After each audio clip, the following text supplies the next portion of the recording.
आज 26 नवंबर है और हम हर साल 26 नवंबर को संविधान दिवस के रूप में मनाते हैं, क्योंकि 26 नवंबर 1949 ईस्वी को भारत का संविधान बनकर के तैयार हुआ था। तो आइए आज हम भारत के संविधान के बारे में बहुत सारी बातें आपसे करने वाले हैं, जो आपके एग्जाम के लिए काफी महत्वपूर्ण साबित होंगे। 7, 8, 9, 10 सभी क्लास में भारतीय संविधान से जुड़ी हुई बातें आपको पढ़नी पड़ती है। आज के इस सेशन में हम संविधान किसे कहते हैं, संविधान की परिभाषा, भारत के संविधान के निर्माण की प्रक्रिया, भीमराव अंबेडकर को भारतीय संविधान का निर्माता कहा जाता है, क्या इसमें कितनी सच्चाई है, भारतीय संविधान के निर्माण में किन किन लोगों का योगदान था, उसको जानना और समझना भी जरूरी है। साथ साथ आज के इस एपिसोड में हम आपको भारतीय संविधान की कुछ प्रमुख विशेषताओं के बारे में भी बताने वाले हैं। तो आइए शुरू करते हैं। मैं हूं सुनील आनंद सर और आप देख रहे हैं आनंद सर एसएसटी पॉइंट। दुनिया में लगभग हर देशों में एक संविधान अवश्य होता है। इंग्लैंड को छोड़ करके दुनिया के लगभग सभी देशों में, खास करके जो लोकतांत्रिक देश हैं, वहां लिखित संविधान है। What is constitution?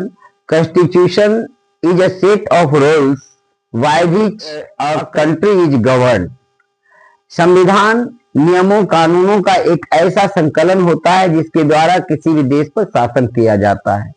आइए हम देखते हैं भारत के संविधान का निर्माण कैसे संभव हुआ। उसकी पूरी प्रक्रिया को हम आज आपसे डिस्कस करने वाले हैं। तो भारतीय संविधान, देखिए, हमारा देश 15 अगस्त 1947 को आजाद हुआ, लेकिन संविधान निर्माण की प्रक्रिया उससे पहले शुरू हो चुकी थी। 1945 ईस्वी में सेकेंड वर्ल्ड वॉर समाप्त हो चुकी थी और इसके बाद 1945 में जब चुनाव हुआ, उसमें क्लेमेंट एटली ने ये घोषणा की कि अगर वो सत्ता में आते हैं तो भारत को स्वतंत्र कर देंगे, और उनकी सत्ता में वो आते भी हैं, वो प्रधानमंत्री बनते हैं। और इसी बात को ध्यान में रखते हुए उन्होंने 3 सदस्यीय एक कैबिनेट मिशन भारत भेजते हैं, जिन्हें ये दायित्व सौंपा जाता है कि वे भारत जाकर के आजादी के बाद देश में किस तरह से शासन लोग करेंगे, इसके लिए भारत के लोगों को एक संविधान के मसौदे बनाने के लिए तैयार किया जाए। कैबिनेट मिशन 1946 में भारत आया, मार्च 1946 में भारत आया। जो मुस्लिम लीग के लोग थे, उन्होंने एक नई मांग रखी कि 2 संविधान सभा बनाया जाए, एक पाकिस्तान के लिए और एक भारत के लिए, और भारत के विभाजन की मांग की, जिसे कैबिनेट मिशन ने स्वीकार नहीं किया। लेकिन 1946 ईस्वी को चुनाव हुए और इस चुनाव का आधार जनसंख्या को बनाया गया। लगभग 10 लाख की आबादी पर एक सदस्य चुने गए। कुल 389 सदस्य चुने गए, 389 मेंबर चुने गए। हालांकि इसमें मुस्लिम लीग के सदस्य भी थे, जिन्होंने कभी भी संविधान सभा के बैठक में भाग नहीं लिया। संविधान सभा की पहली बैठक 9 दिसंबर 1946 ईस्वी को हुई और इस पहली बैठक की अध्यक्षता अंतरिम अध्यक्ष के रूप में डॉक्टर सच्चिदानंद सिन्हा जी ने की थी, जो पटना के बहुत बड़े विख्यात शिक्षाविद थे। संविधान सभा के सबसे उम्रदराज सदस्य भी थे।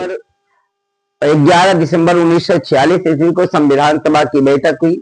इस बैठक में डॉक्टर राजेंद्र प्रसाद को संविधान सभा का अस्थायी अध्यक्ष नियुक्त किया गया। 13 दिसंबर 1946 ईस्वी को पंडित जवाहरलाल नेहरू ने संविधान सभा में भारतीय संविधान की उद्देशिका को प्रस्तुत किया, यानी भारतीय संविधान के लक्ष्य उन्होंने घोषित किए। 15 अगस्त 1947 ईस्वी को भारत आजाद हो गया। भारत के आजादी के बाद पंडित जवाहरलाल नेहरू ने इसी संविधान सभा में अपना प्रख्यात भाषण दिया, जिसे ट्विस्ट ऑफ डेस्टिनी के नाम से जाना जाता है, जिसमें उन्होंने कहा था कि आज की रात जब सारी दुनिया सो रही होगी तो भारत एक नए सुबह की प्रतीक्षा कर रहा होगा, जहां अमीर और गरीब, ऊंच और नीच का कोई भेदभाव नहीं होगा। उन्होंने अपने देश के प्रति एक जो भावना थी उसको व्यक्त की थी, संविधान के प्रति भावना व्यक्त की थी।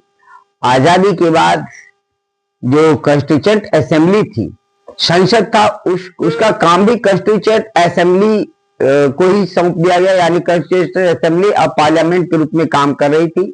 29 अगस्त 1947 ईस्वी को प्रारूप समिति का गठन किया गया, ड्राफ्टिंग कमेटी का गठन किया गया, जिसके अध्यक्ष या चेयरमैन डॉक्टर भीमराव अंबेडकर बनाए गए। इस समिति में 7 और मेंबर थे। संविधान सभा के कानूनी सलाहकार डॉक्टर BN राव जी थे। इनके अलावे संविधान सभा में कुल 22 समितियां बनाई गई थी, जिनमें से 8 महत्वपूर्ण समितियां थी। उन 8 समितियों के प्रमुख अलग अलग व्यक्ति थे और उन्हीं में से एक समिति प्रारूप समिति, जिनको संविधान के मसौदे को तैयार करना था। भारतीय संविधान सभा की कुल 114 बैठकें हुई। 2 वर्ष 11 महीने 18 दिन के बाद भारतीय संविधान 26 नवंबर 1949 ईस्वी को बनकर के तैयार हुआ। 24 जनवरी 1950 ईस्वी को भारतीय संविधान के मूल प्रारूप पर doctor BR Ambedkar, Pandit Jawaharlal Nehru, doctor Rajendra Prasad सहित 284 मेंबरों के हस्ताक्षर थे। आज भी भारतीय संविधान की मूल प्रति को संग्रहित करके रखी गई है। भारतीय संविधान को बनाने में करीब 64 करोड़ रुपए खर्च हुए थे। प्रेम बिहारी राय यादव साहब ने अपने हाथों से कैलिग्राफी में पूरे संविधान को लिखा था, जिनमें 432 नींव घिस गई थी। तो ये कुछ जो थे वो भारतीय संविधान से जुड़े हुए महत्वपूर्ण जानकारियां थी। और अब एक महत्वपूर्ण विषय पर हम आज चर्चा आपसे करने वाले हैं। लोग कहते हैं कि भारतीय संविधान सभा, भारत के संविधान का निर्माता डॉक्टर BR अम्बेडकर है। उन्हें फादर ऑफ द कॉन्स्टिट्यूशन कहा जाता है। आप जहां कहीं भी मूर्तियां देखे होंगे, उनके हाथ में भारत के संविधान की प्रति होती है। भारत के संविधान के निर्माण में अम्बेडकर के योगदान को भुलाया नहीं जा सकता। अम्बेडकर एक बहुत विद्वान व्यक्ति थे, ड्राफ्टिंग कमेटी के चेयरमैन भी थे और उनकी बड़ी भूमिका रही। लेकिन अगर सिर्फ अम्बेडकर को पूरा क्रेडिट दिया जाता है तो क्या यह 299 व्यक्ति के उस योगदान को भुलाना नहीं होगा? विकास दिव्य कीर्ति जी कह रहे थे कि अम्बेडकर और BN राव के अलावा भारतीय संविधान सभा में किसी का कोई बड़ा योगदान नहीं था, कोई उतने पढ़े लिखे नहीं थे। मुझे समझ में नहीं आता कि इतने पढ़े लिखे लोग इस तरह की बात कैसे कर सकते हैं। भारतीय संविधान के जो सबसे पहले उद्देश्य लिखे गए थे वह पंडित जवाहरलाल नेहरू के द्वारा तैयार किया गया था, जो 13 दिसंबर 1900 संविधान सभा में रखा गया था और पास भी हुआ था। तब प्रारूप समिति का गठन भी नहीं हुआ था और उसी लक्ष्य के आधार पर भारतीय संविधान का निर्माण भी हुआ। तो आप कैसे कह सकते हैं कि BN राव और डॉक्टर भीमराव अंबेडकर ही भारतीय संविधान के असली निर्माता थे? क्या पंडित जवाहरलाल नेहरू विद्वान व्यक्ति नहीं थे? उनकी विद्वता कम थी? उनका संविधान के निर्माण में कम योगदान था?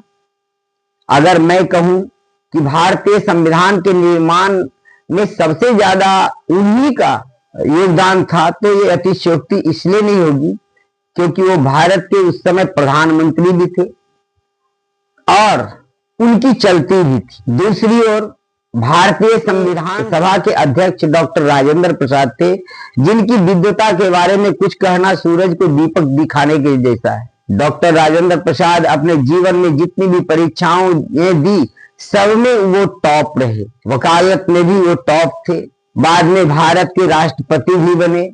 और जो संविधान सभा का अध्यक्ष हो, भला उसके योगदान को नकारना कहां तक जायज है। राजेंद्र प्रसाद को ही वह प्रति सौंपी भी गई थी और उनकी सभी बैठकों में उन्होंने भाग लिया, उनका योगदान रहा। इस कई समितियों के अध्यक्ष, 3 या 4 समितियों के अध्यक्ष थे डॉक्टर राजेंद्र प्रसाद।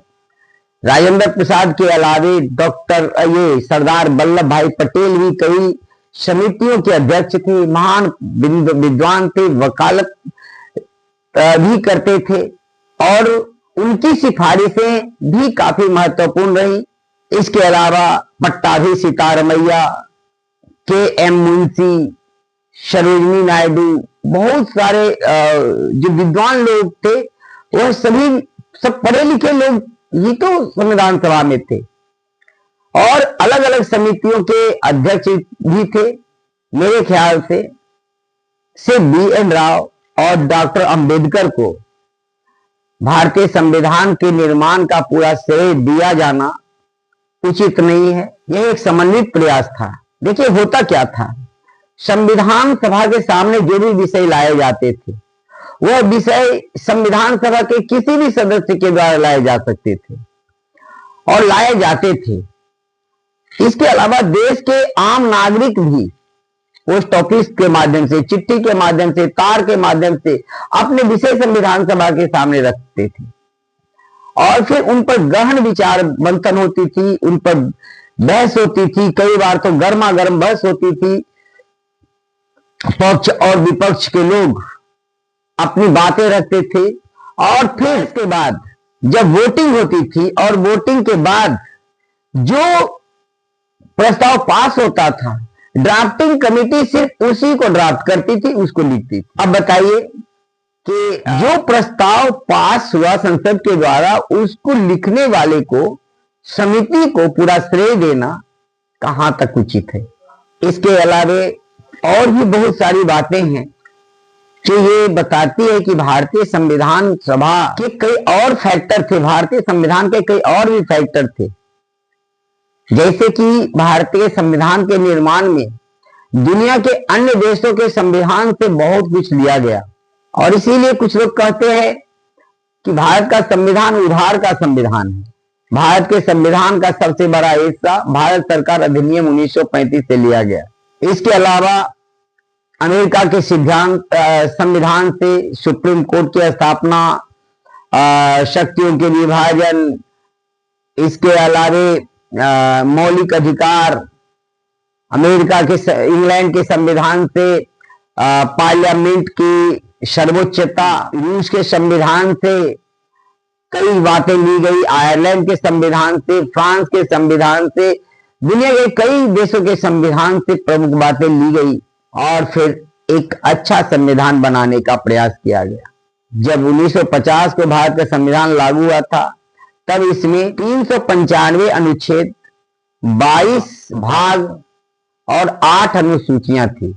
आज अगर हम बात करें तो भारत के संविधान में 448 अनुच्छेद, 22 भाग और 13 अनुसूचियां हैं। संविधान संशोधन के कारण कुछ भाग इसमें बढ़े हैं। भारत की प्रस्तावना में भी कुछ अंतर आया है। 1976 ईस्वी में इंदिरा गांधी की सरकार के समय में भारतीय संविधान के प्रस्तावना में धर्मनिरपेक्ष और समाजवादी शब्द जोड़े गए। इसके अतिरिक्त भारत के संविधान में मौलिक कर्तव्यों का भी समावेश किया गया। तो इस तरह से समय समय पे भारतीय संविधान में परिवर्तन किए गए। आज के इस वीडियो में इतना ही। अगले वीडियो में हम भारतीय संविधान की विशेषताओं के बारे में आपसे बात करेंगे।